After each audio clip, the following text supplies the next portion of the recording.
Okay, Hare Krishna everyone, then with Pranam, Jai Shri Prabhupada. Please accept my humble obeisances. So we will start chapter 15. We did the complete overview of chapter 15 of Bhagavad Gita. And today we'll try to take one verse at a time. And we'll try to go quickly because I think everybody kind of understands the first few verses. This chapter 15 is something we have talked about, especially the verse 1 and 2. We have talked about multiple times the perverted reflection of the spiritual world, which is this material world, the reflection of the tree analogy. So let's start with some prayers.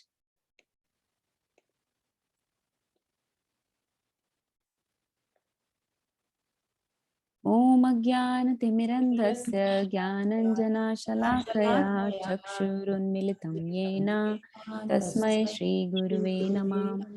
Shri Chaitanya Manobhishtam Sthapitam Yena Bhutale Swayam Rupa Kada Mayam Dadati Swapadantikam Vandeham Shri Guru Shri Yudhappad Kamlam Shri Gurum Vaishnavamscha Shri Rupam Sagrajatam Sahagana Raghunathanvitam Satam Sajivam Sadhvetam Savadutam Parijana Sahitam Krishna Chaitanya Devam Shri Radha Krishna Padan Sahagana Lalita Shri Vishakhanutamscha He Krishna Karuna Sindhu Deenabandhu Jagatpate Gopesh Gopika Kanta Radha Kanta Namostute Tapta Kanchana Gaurangi Radhe Vrindavaneshwari Vrishbhanu Sute Devi Pranamami Hari Priye Vancha Kaltaruruscha Kripa Sindhubhya Eva Cha Patitanam Pavanebhyo Vaishnavebhyo Namo Namah Jai Shri Krishna Chaitanya Prabhu Nityananda Jai Shri Advaita Gadadhara Shri Vasadi Gaur Bhakta Vrinda Namo Vishnu Padaya Krishna Prishtaya Bhutale Shrimati Bhakti Vedanta Swami Iti Namine Namaste Saraswati Deve Gauravani Pracharane Nirvishesha Shunyavadi Paschatya Deshatarane Mukam Karoti Vachalaya Pangum Langayate Girim Yatripatamaham Vande Shri Guru Dina Taranam Paramananda Madhavam Krishna Chaitanya Ishwaram Guruve Gaur Chandraya Radhikaya Tadalaya Krishnaya Krishna Bhaktaya Tadbhaktaya Namo Namah. Hari Bol. Okay, thank you everyone for joining. Thank you. Mom is here, Priya Mataji, Priya Jyoti Mataji, and iPhone 4. I think that's, is that Rekha Mataji? Welcome. Yes, thank you. Thank you, Mataji, for joining. Yes. And I know we moved the time of the class, so thank you everyone for accommodating this. Because, you know, we may have to miss couple of sessions later this month or in August. So I thought we will try not to miss unless absolutely needed. So we'll try to do this session at 8 o'clock and next Sunday also 8 o'clock, if that's okay. 8 o'clock works best for me because 12 o'clock I have to be somewhere. Okay. So yes, Mataji, yeah. earlier is actually good for Krishna consciousness. It's in mode of goodness also. Yes, yes, Mataji. Okay, so this verse, Bhagavad Gita 15.1, will start from here. Remember, 15th chapter is called Yoga of the Supreme Person or Purushottam Yoga. Supreme Person means Purushottam. Purushom mein Uttam Purush, Adi Purush, the original Purusha. That is the Supreme Person, right? The Lord, which is Krishna. So this verse, like I said before, is very short. This chapter is very short. It is only 20 verses, just like 12th chapter was also 20 verses only. So it is a chapter that sometimes people memorize and recite the whole chapter, especially during Purushottam month, which comes once every 2 to 3 years, 2.5 to 3 years. I don't, this year it's not coming. Maybe next year there will be Purushottam Mass. But this verse is a memory verse.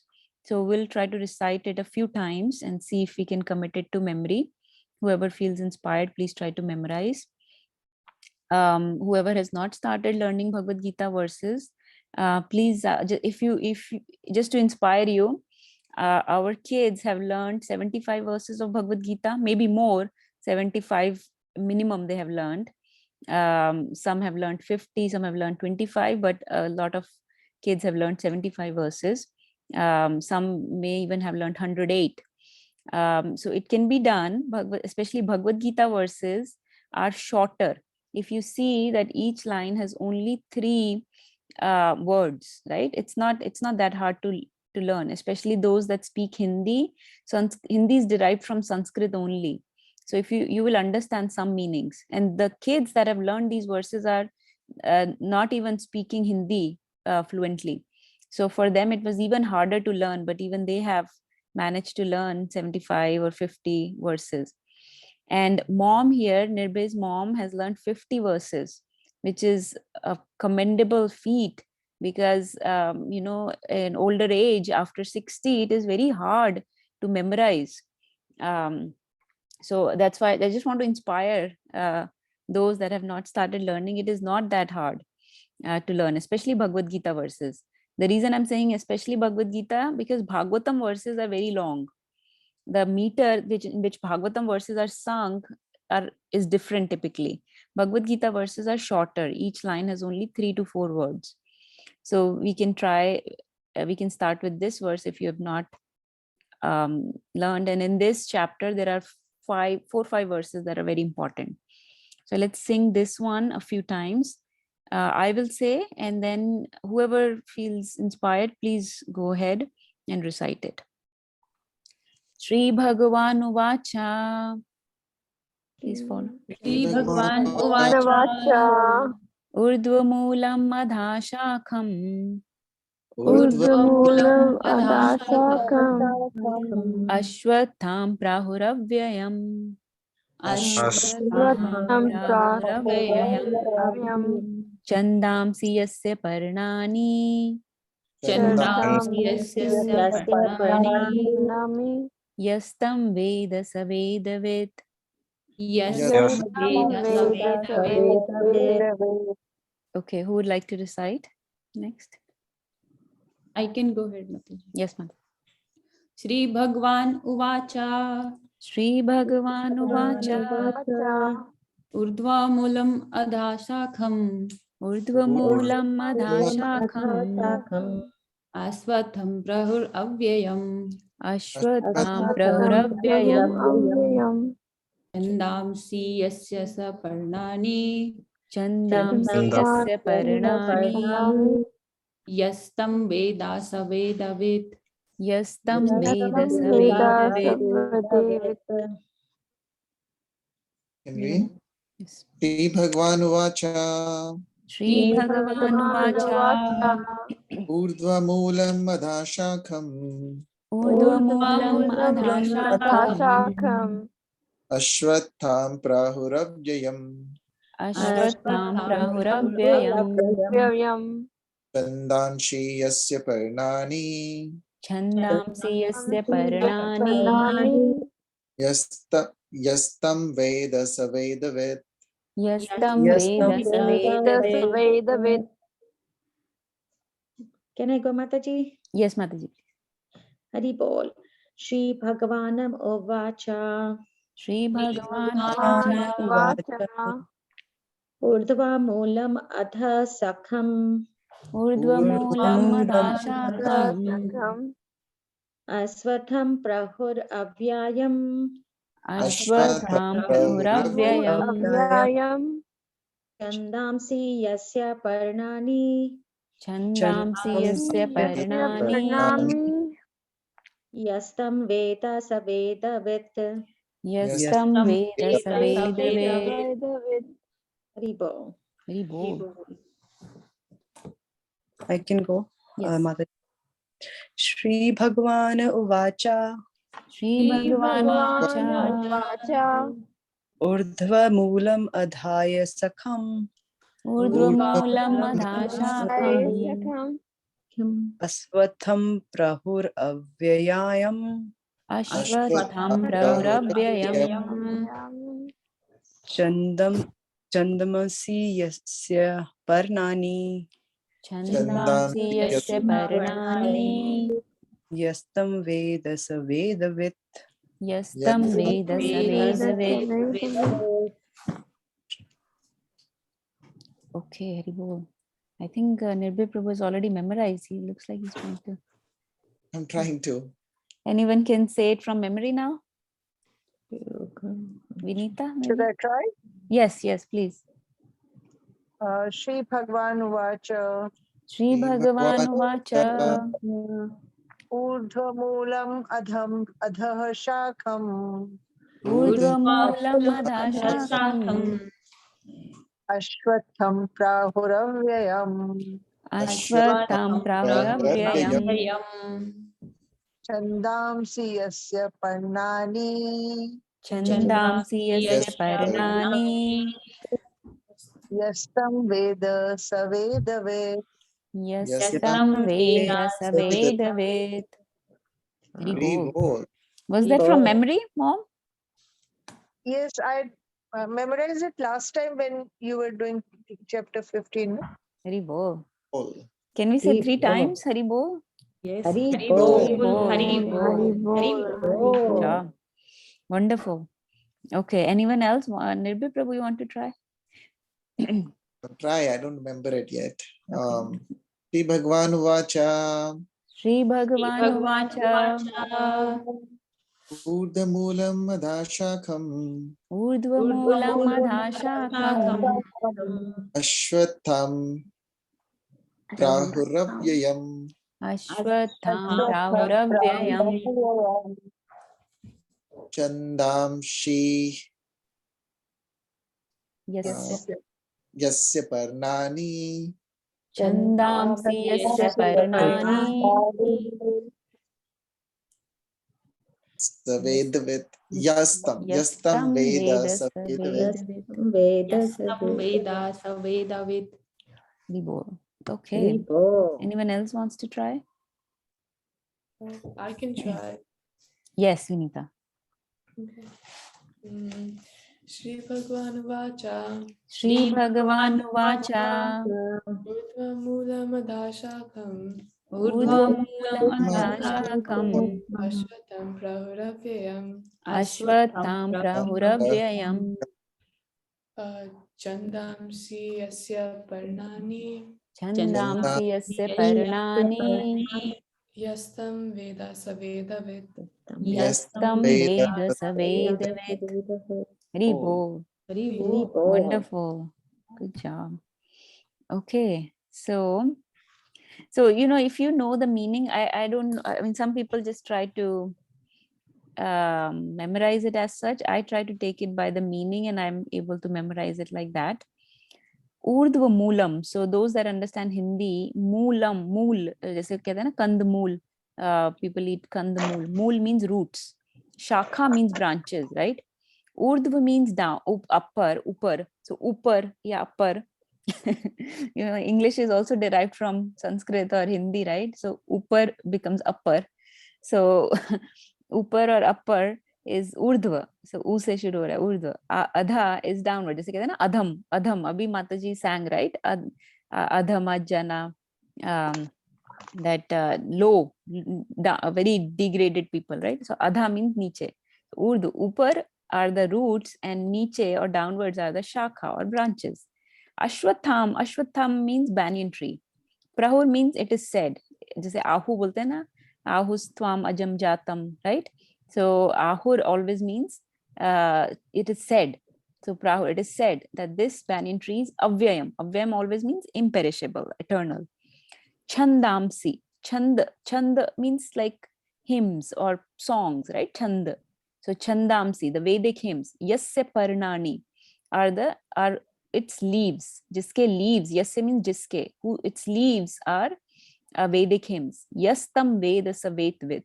Whoever understands this, whoever knows this, Veda means to know something. Whoever knows this is the true knower of the Vedas. He is the knower of the Vedas. Yastam Veda Savedvid. So this, let's do the next verse also. Next verse we don't have to memorize. I just wanted everyone to memorize this.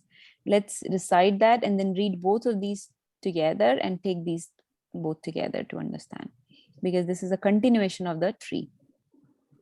So please recite 15.2.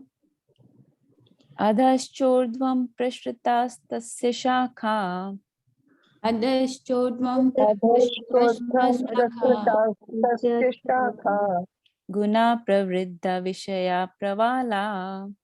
गुणा प्रवृद्धा विषया प्रबला Adhascha mulani anusantatani. अधश्च Adhascha mulani anusantatani. Karmanubandhini manushya Karmanubandhini manushya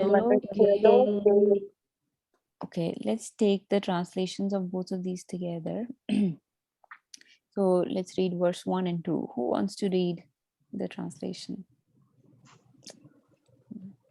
I can read Yes, please. translation.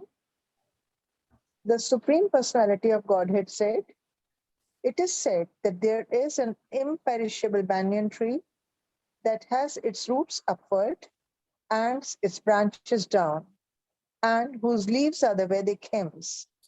One who knows this tree is the knower of the Vedas." Translation of text 2. The branches of this tree extend downwards and upwards, nourished by the three modes of material nature. The twigs are the objects of the senses. This tree also has roots going down, and these are bound to the fruitive actions of human society. Hare Krishna. Hare Krishna. Okay, so we talked about this tree last time, but very briefly. So let's take this tree more in detail today.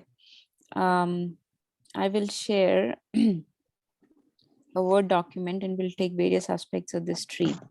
So this tree, basically, Krishna is describing the material world with the help of this tree, right? So can you see my screen or no? No, okay. Okay, can you see now? Yes.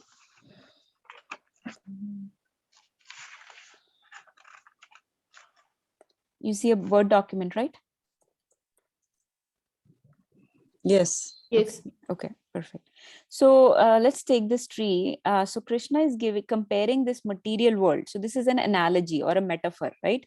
Analogy is basically means something that appeals to our rational logic from our day-to-day understanding. When we try to understand from a simple day-to-day understanding, when we try to understand a complex topic, a philosophical topic, it becomes an analogy or a metaphor. So banyan tree here is a metaphor, and Krishna is saying that this material world is basically the reflection of an upside down banyan tree. So he has compared the material world to an upside down banyan tree, right? And he is what he's trying to do from these first two verses, he's trying to show us the various aspects of this material world. Okay, how this material world can entangle us, can bind us, and how we can be trapped in it unless we understand this tree. So that is why we need to understand this tree, so we can understand the entrapments in this tree, entrapments in this material world. So he's in this first verse, he has given us some aspects of the material world. He has said that the let me see, he said the shakha. So he said chandamsi yasya parnani. So he said the leaves. The first thing he said, understand the leaves of this world, understand the branches or the shakha of this world. Okay, what are the leaves, what are the branches? In this verse he has only mentioned these two. And he has also called this banyan tree imperishable, avyayam, right? So first of all, let's take this word imperishable. Why is this tree material world being called imperishable when we know that material world gets annihilated, it is destructible, it is perishable? We always say it is temporary, right? So why is Krishna calling it now imperishable or avyayam? So the reason is that unless we understand this tree, this material world, we will keep circulating in the cycle of birth and death in this material world through life after life, right? And that cycle is imperishable. We will not be able to get out of this material world. Even if the material world gets annihilated, we will still come back to this material world when it is created again, right? So we keep going through this cycle. The material world, it will always exist. Just like a jail, imagine a jail for a prisoner will always exist.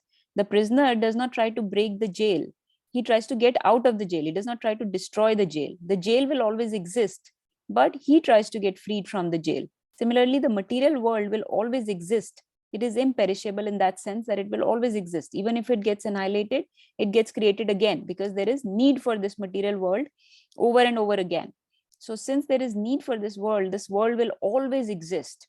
But we have to understand this world and get out of here.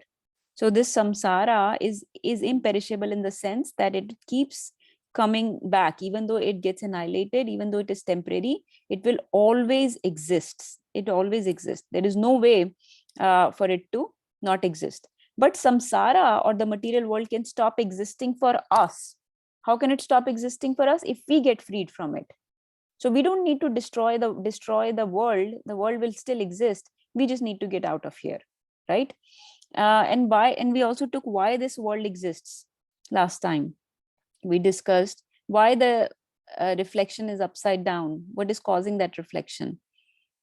Why this world exists? Two word answer. You can. Can I try, Mataji? Yes, Mataji. So it's because of the desire that we had. The Yes. water was created, right? And then the reflection, that's how it was produced. Yes. So the world exists because of our desires. So the desires is compared to the water on which the reflection resides, right? The reflection of the tree is there because there is water, right? If there was no water, there will not be any reflection. And what is that water compared to? To our desires. As long as we have our desires, there will be an upside down tree reflected on it, right? So there will be material world. So as long as we have desires, the material world will exist.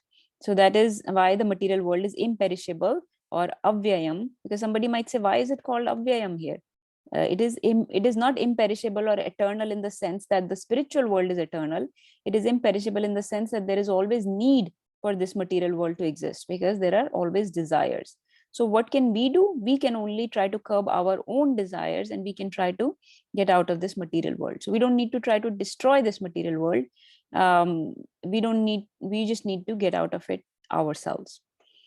Then in this verse, Krishna is explained what are the leaves. Chandamsi yasya parnani, right? What is the Chandamsi? The Vedic hymns, or the Vedas basically. You can say the Vedas are the leaves. Okay. And then we'll understand this in a minute. And then he said branches. And what are the branches? Does anyone know what are the branches of the tree? So branches is, remember the branches of banyan tree. Have you seen a banyan tree? Has anybody seen? Right? The branches go up and down. Like there are some branches that are hanging down and some that are going up, right? So those branches that go upwards and downwards are compared to the various species and planets. Because in this tree, we keep going up and down. I'm sorry, it's hard for me to write and speak.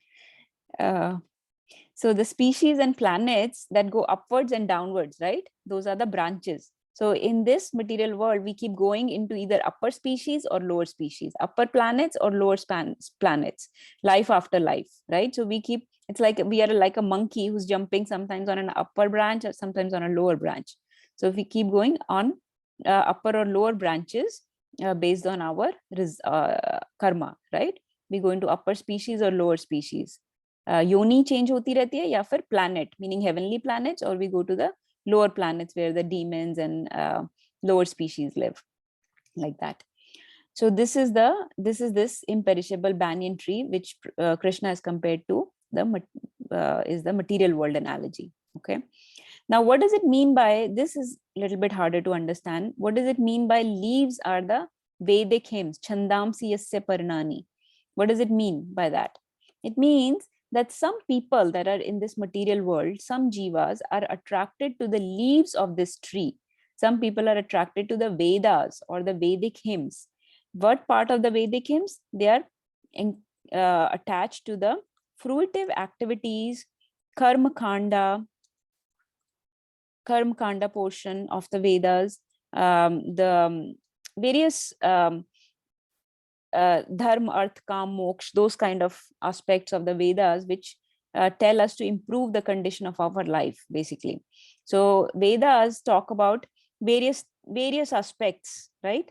Vedas are catered to all types of jivas. But some people are only attracted to this part of the Vedas where they talk about the fruitive activities, the like doing the yagyas to get more wealth or better spouse or better job or to have some children, right? So people do all kind of worships, demigod worship. So they are only attracted to that part of the Vedas. So those are compared to the leaves of the tree. So that attraction to Vedas, the rituals, etc., that is being attracted to the green leaves of this tree.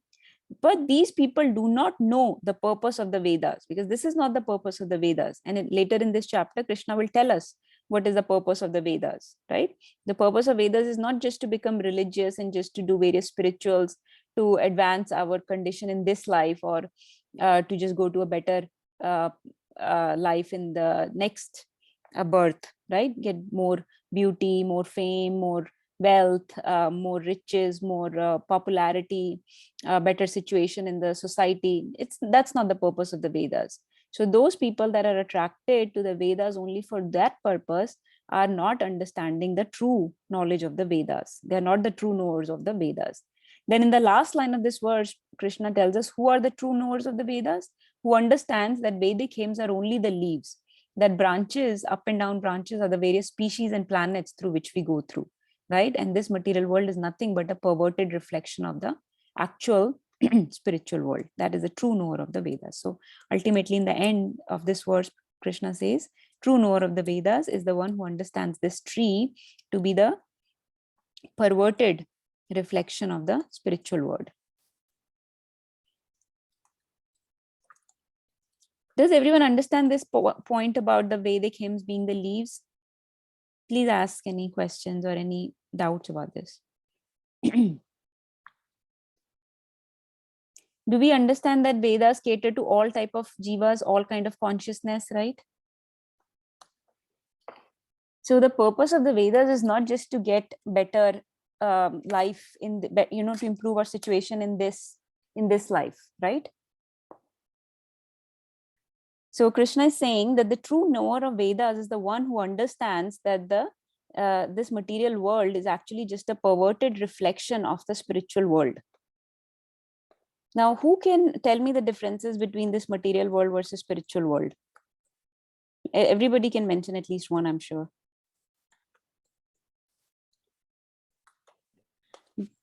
Hare Krishna. Yes. So we talked about this in Shubhilas Prabhuji's class, and in the spiritual world, being a servant is like the highest position you can get, but in the material world, being a servant is the lowest. Hari bol, wonderful. Yes. So in material world, the tendency is to lord it over the material world. I am the best. I am the lord. I am the boss. I am the master, right? And that is considered the topmost situation in this material world. From the very childhood, we are taught you have to be the best. You have to be the topmost, right? You have to become you are the center of attraction of everything. Unless you achieve that status, you're considered a failure, right? So being a lord, being a master, being the boss is like the best situation in the material world. Whereas in spiritual world, being a servant is the best situation, right? This is the mood that Prabhupada gave us. You are not the master, you are not the Lord, you are the servant of the servant of the servant of the Lord. So that was the mood Prabhupada had. That was the mood all our acharyas had, all our Guru Shishya Parampara had, right? Servant of the servant of the servant of the Lord. Even when Krishna came to this material world, right? Even when he appeared here 5,000 years back, he showed this mood of servitude towards his devotees. Krishna says, if you become my servant, I will become your servant. He became a servant to Arjuna by becoming his driver. Being a driver of somebody is a very low position in this material world. But he became a chariot driver of Arjuna to show that being a servant to his own devotees is like a very high situation actually. So what to say to become the servant of the Lord, servant of the servant of the servant of the Lord is a very high position. The more you are in the servitude, the higher the position is in the spiritual world. So we are not trying to lord it over. Even in this material world, when we are living, if you're trying to lord it over the material world, then you are not in that in the spiritual platform, right? Whereas living in this material world, we are trying to be on the spiritual platform. So we are trying to be in the mood of the servant of the servant of the servant of the Lord. Gopi Bhartur Pad Kamlyor Das Das Das Das Anudas. That is what I am, right? I'm the servant of the servant of the Lord. So in one of the verses in Srimad Bhagavatam, Shukdev Goswami glorifies Krishna that you not only became a chariot driver of the Pandavas, you became their messenger, right? He became their doot. He went to Duryodhan to request for 5 villages, right? If Krishna wanted, he could get anything for Pandavas, but he still became their servant and went as a messenger. He became their protector. He would guard outside the door of the Pandavas during the war. He would stand outside and guard in the night. He became their Dwarpal. So being a Dwarpal, being a messenger, being a chariot driver, such low positions. So that is considered high in the spiritual world. Being a servant is the highest position, not being a lord. So if you're on spiritual platform, living in this material world, we will not try to become the lord of everybody. We're trying to become the servant. Actually, this concept of servitude is now coming up more and more, even in these days in business classes, in business management schools. The servant leadership is being taught, that the leader, the administrator, जैसे कि किसी hospital का या किसी भी institute का, is actually supposed to be the servant. If he's in a servitude position, he will work best. He will work for the benefit of everybody, other than working for his own benefit, right? So thanks, Vinita. Very nice. What else? What are the other differences in material world versus spiritual world? I can go next. Oh, sorry, go ahead. Okay, so Nirbhay Prabhu said yes. I That was saying Satchitanand. Satchitanand. So Sat means eternal. Chit means full of knowledge, right? And Anand means full of bliss, right? Sat Chit Anand, full of bliss. Now, what is the situation? So this is the situation Nirbhay Prabhu is saying in the spiritual world, that everything is Satchitanand. So what is the position in the material world? It is not eternal, it is temporary, right? Everything is destructible. Everything loses taste with time. Everything deteriorates. In the material world, there is influence of time, because of which everything degrades, destroys over time, right? Our body degenerates over time, right? Our relationships, right? जैसे कि लोग love marriage करते हैं, oh, this is so exciting, I'm getting married, and then after a few years you start fighting, right? Conflicts start coming up. You're in a job, initially you're very excited, then slowly the time takes over and you are not very happy, not very excited about doing the same work. So in material world, things slowly degenerate, so slowly degrade, right?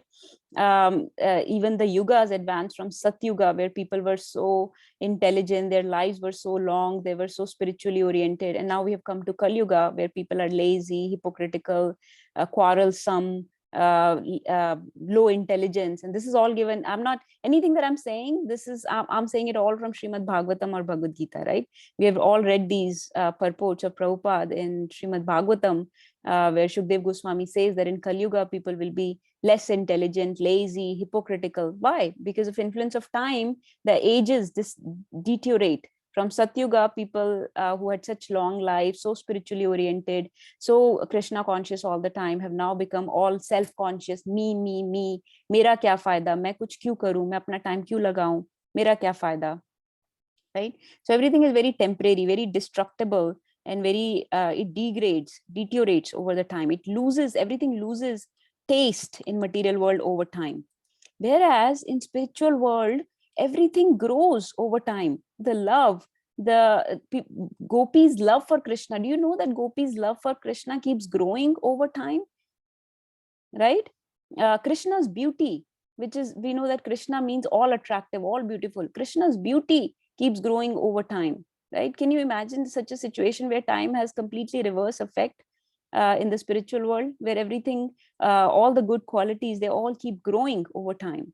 So the spiritual world eternally exists. Material world is temporary, destructible, and gets annihilated, and then things get destroyed here.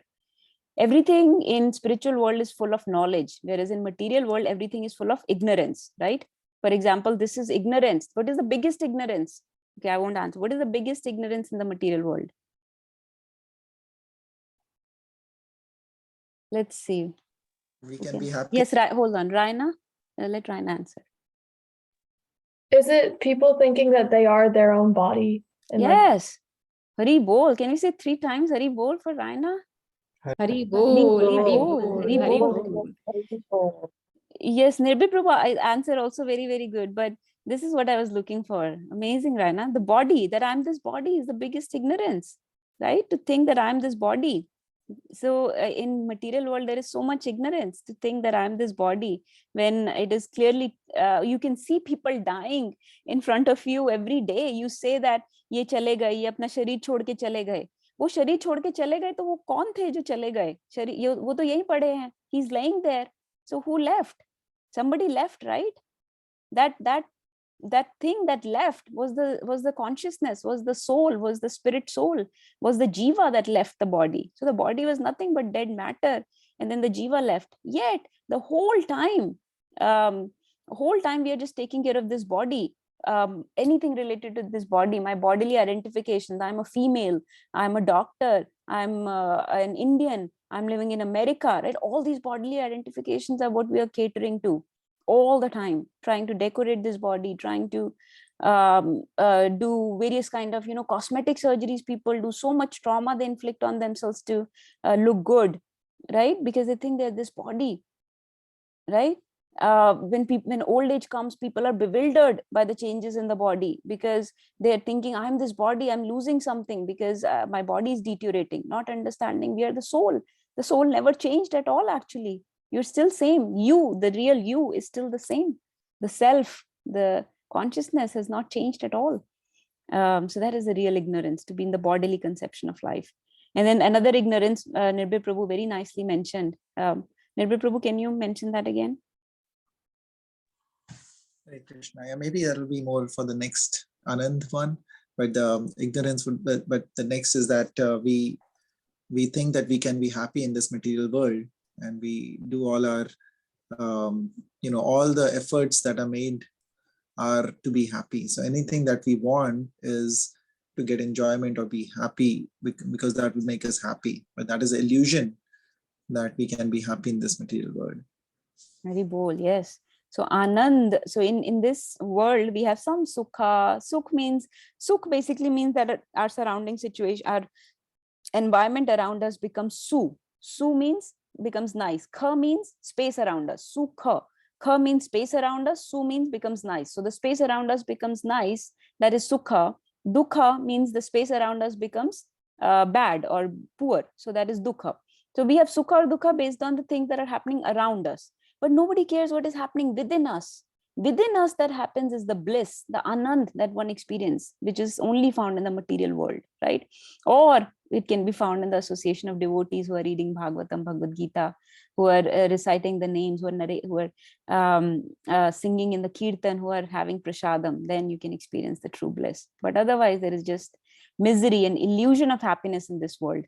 We actually talked about this in detail last time, that in this world, happiness is just somebody takes your head and dunks it in water and keeps you there, and you feel suffocated. And when he takes you out of the water, you have some breaths of relief. That breaths of relief that you feel in between the misery is the sukha that we experience in this material world, right? And we associate sukha with any sense gratification, any sense enjoyment, any mental enjoyment that we experience. So if my senses and mind are happy, I think that it is happiness, right? But remember that if you are gratifying your senses and experiencing some happiness, it will ultimately only lead to frustration and anxiety in this material world. So in this material world, everything leads to frustration and anxiety, right?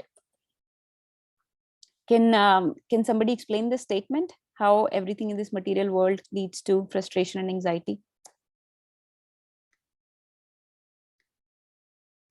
I can try, Mataji. Yes, Maji, please. Because we are always trying to achieve more and more. We are never satisfied, and we're always trying to get more, better job, and that leads only to frustration and misery. Right. That's So that's one part of it.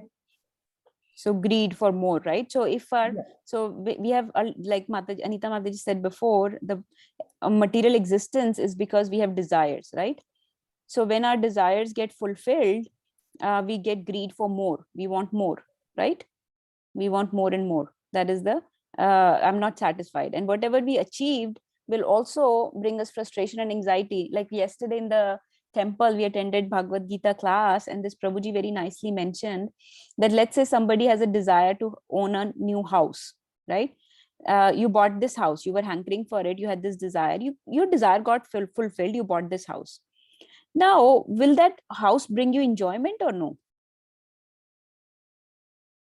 The problem is, in this material world, when you bought this house, there will always be something or the other going on. There will be maintenance issues of the house, there will be taxes, property taxes to be paid, there will be cleaning to be more. If you have a big house, you have more cleaning to do. If you have a small house, then you are not satisfied because it is not fulfilling your purpose, or because your neighbor has a bigger house, right? So even if you fulfilled your desire, it will never satisfy you. It will always be fraught with some kind of problems or anxieties in this material world. If you bought a new car, the neighbor may buy a new car, a better car, and you may feel envious. Oh, I wish I had that one instead of this one, and now I've spent all my savings on this car.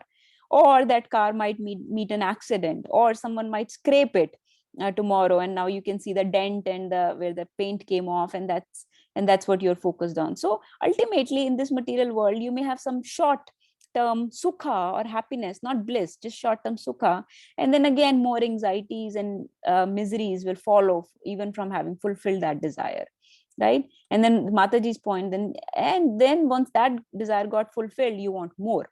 If I have 1 lakh rupees, now I will want 10 lakh, or I will want 1 crore. I will never be, my benchmark keeps increasing, right? In this material world. So if desires are fulfilled, then we have problem. If they remain unfulfilled, then we have a problem. Then we are still miserable because we are frustrated that our desire did not get fulfilled, and we get angry, right? So either way, whether the desires are fulfilled or not fulfilled, we get misery in this world. We get frustration and anxiety in this world. So that is why Prabhupada always used to say that this world is not a place for gentlemen. This is not a good situation for gentlemen. So we should try to get out of this material world. So by giving this analogy of this tree, Krishna is basically telling us that this is not the place where the Vedic hymns are the leaves, where the branches are taking you up and down into various species and planets of this material world. And you're just like a monkey jumping from one branch of the tree to another and not getting anywhere. So jump off this tree and come to the real place, the real abode, which is my abode, right? So Krishna is trying to take our taste away from this material world and give us taste for his abode, for him, for the supreme person, and for his supreme abode. So let's take the next verse, which is connected to this one, 15.2. They're both connected actually. Anybody has any questions from the first one? Second verse, Krishna goes more into the details of this tree. He says, so we already talked about this, the branches of the tree go upward and downward, nourished by the 3 modes of the material nature.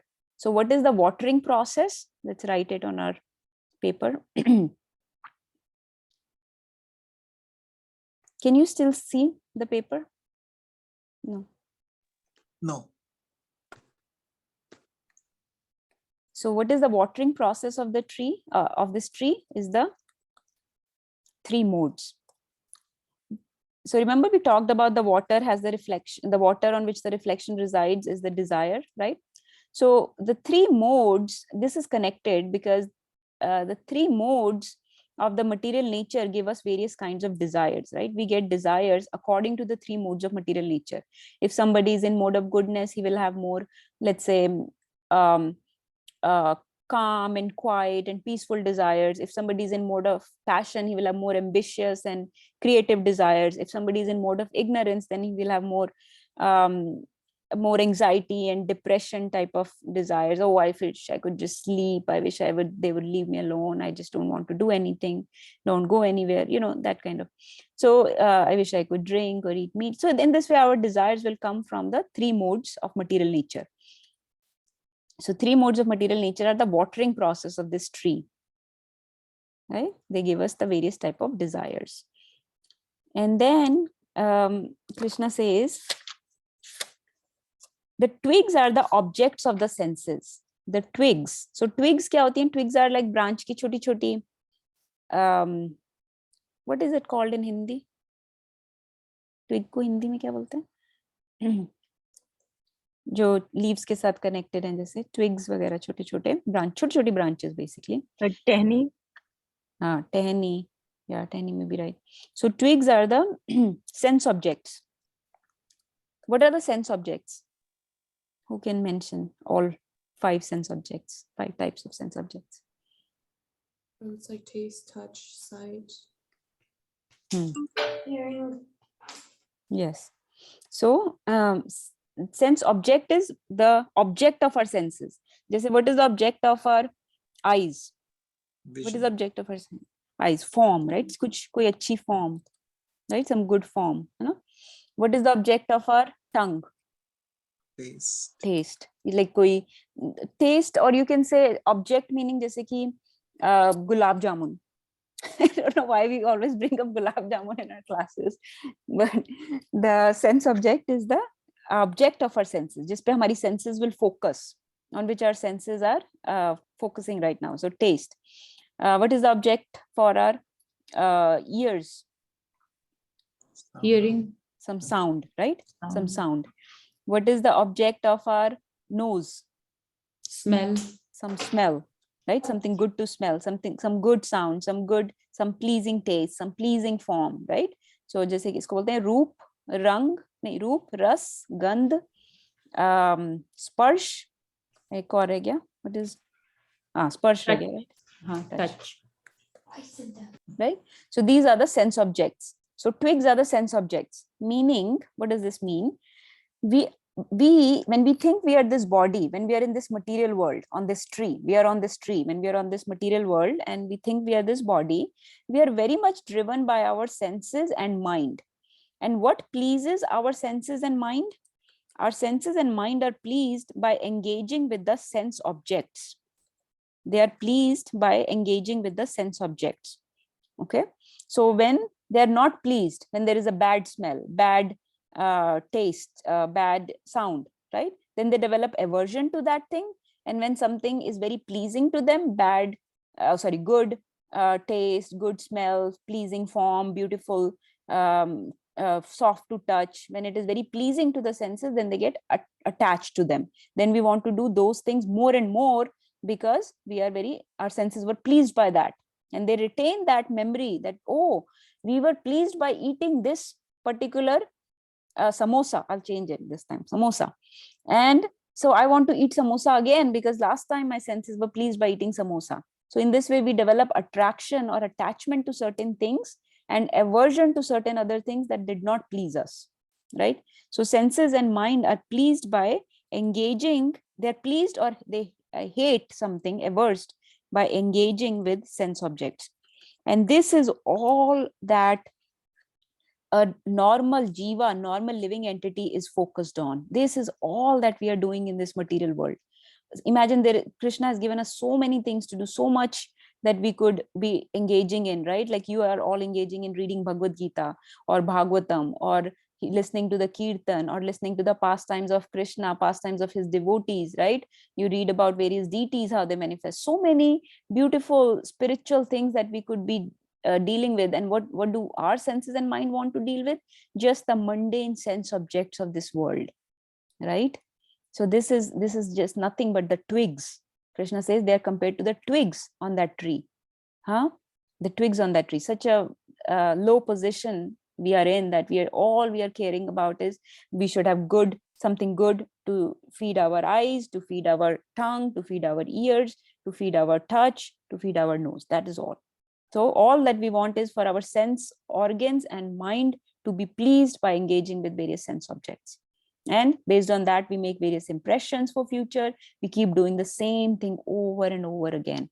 And Prahlad Maharaj calls this chewing the chewed. That you have already chewed, you keep chewing it. जैसे chewing gum होती है ना, उसको खाते रहो, शुरू में test आता है, बाद में उसका टेस्ट चले जाता है, राइट? उसको फिर भी लोग च्यू करते रहते हैं, मुंह चलते रहता है लोगों का. Have you seen it? They keep chewing. Especially I've seen younger generation does that. They keep chewing. It is called chewing the chewed. So in material world, things ultimately slowly they lose taste, right? Slowly they lose taste, and you still keep chewing on it, thinking I will get some taste out of it. That is called chewing the chewed. So Prahlad Maharaj says in 7th canto that those that do not have any inclination towards Krishna, all that they are doing is engaging in this sense objects, which are nothing, which is the mundane sense objects. They're just pleasing their sense organs and mind and intelligence, and keep doing same thing over and over again, over and over again. And that is called chewing the chewed. So it is a very low position, and we are trying to improve our consciousness, trying to go up from this very, very low position of engaging the senses and mind. We're trying to engage them in something very high, right? We are trying to engage them in Bhagavad Gita, in Shravanam and Kirtanam of the Lord's name, form, qualities, pastimes. Very, very high status that we're trying to achieve. But that is the goal of the human life, to raise one's consciousness from such a low position to such a high position. Is that clear? Anybody else wants to share or ask any questions?